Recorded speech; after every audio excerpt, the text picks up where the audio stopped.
আসসালামু আলাইকুম আপু ভাইয়ারা, অনেকে কমেন্ট করেন ভাইয়া সালোয়ার প্যান্ট কিভাবে সেলাই করেন কিংবা ডিভাইডেড। তো আমি আজকে আপনাদের মাঝে এই ফুল ভিডিওটা তুলে ধরলাম কিভাবে সেলাই করলাম।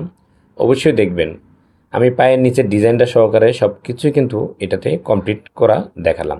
দেখেন, প্রথমে হাই সেলাইটা সেলাই করে নিলাম, তারপরে পায়ের সালোয়ারের নিচের যে অংশটা সেটা কিভাবে বসাইতেছি দেখেন।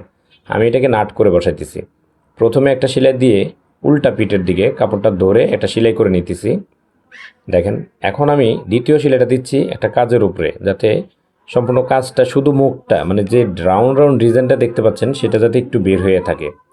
দেখেন, আমি কিন্তু সেলাই দুইটা দিয়ে উল্টে নিতেছি, উল্টা পিঠ থেকে বাউ পিঠে নিয়ে আসলাম। দেখছেন কি সুন্দরভাবে আমার কাজটা কিন্তু বসে গেল। তো অবশ্যই আপনারাও যদি এই ধরনের কোনো কাজ থাকে অবশ্যই চেষ্টা করবেন এইভাবে কাজটা বসানোর জন্য।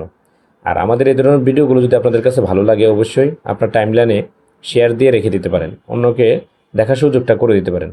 দেখেন, আমার কিন্তু সালোয়ারটা মানে কাজটা লাগানো শেষ। এখন আমি হাইয়ের যে সেলাইটা, অর্থাৎ দুইটা পায়ের মুহুরি মেপে একসাথে আমি সেলাইটা করে নিতেছি। নতুন যারা, অবশ্যই নতুন যারা একদম নতুন কাজ বুঝেন না কিংবা শুরু করতে চাচ্ছেন তাদের জন্য কিন্তু এই সালোয়ারটা অনেক উপকার আসবে।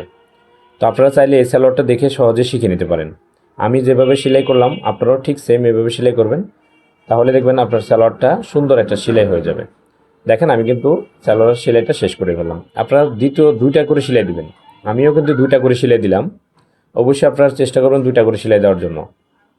আর প্রত্যেকটা সেলাই আপনার খেয়াল রাখতে হবে যাতে একটা সেলাইয়ের উপরে আরেকটা সেলাই অ্যাকুরেটভাবে পড়ে। আমরা কিন্তু অনেক সময় বাড়তি অ্যালাউন্সের জন্য সেলাই দিয়ে থাকি। আপনি চাইলে যদি কম বেশি করার জন্য বাড়তি সেলাই দিবেন তাহলে দিতে পারেন। আমি দেখেন রাবারের সেলাইটাও কিন্তু একটা সেলাই আমি দিয়ে আটকে নিলাম। অবশ্যই অনেক ভিডিওতে আমি রাবার সেলাই কীভাবে করতে হয় দেখাইছি, আপনারা ওটা দেখে শিখে নেবেন, আমার ভিডিওতে দেওয়া আছে।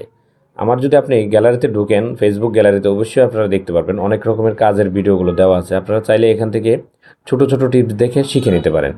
দেখেন, আমি কিন্তু রাবারের মাঝখানে সেলাই আরেকটা দিয়ে দিতেছি। আপনারা চাইলে অবশ্যই তিনটা সেলাই দিতে পারেন। আমি এই রাবারটা সেলাই করলাম তিনটা সেলাই দিয়ে, কারণ রাবারে তিনটা সেলাই দিলে অনেক সুন্দর হয়, কুচিগুলো এক সমান হয় এবং রাবারগুলো মানে আপনার সমানভাবে বসে, কোথাও কুচকানো থাকে না। তো আপনারাও চাইলে এভাবে রাবারের সেলাই তিনটা দিয়ে দিতে পারেন। আমি মূলত সবসময় আমাদের দোকানের কাজের জন্য তিনটা করে সেলাই দিই, এবং ওই রাবারগুলো দেখা গেছে কি আপনার কাপড় নষ্ট হয়ে যাবে কিন্তু রাবার নষ্ট হয় না। তো আপনারাও চাইলে এভাবে এই টেকনিকটা অবলম্বন করতে পারেন। দেখেন, আমার কিন্তু রাবারের সেলাইটা দেওয়া শেষ করে ফেললাম। অবশ্যই আজকে কিন্তু টানাটানি করি নাই। দেখেন কত সুন্দর হয়েছে না তিনটা সেলাই। আপনারাও চাইলে এভাবে তিনটা সেলাই দিয়ে রাবারটা বসাতে পারেন।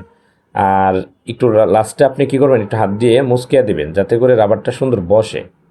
দেখেন, এখন কিন্তু জিনিসটা কুচকানোটা কাপড়ের বসে যাবে। দেখছেন কি সুন্দর হয়ে গেলো, তাই না? তো সালোয়ারটা সেলাই করে ফেললাম অবশ্যই।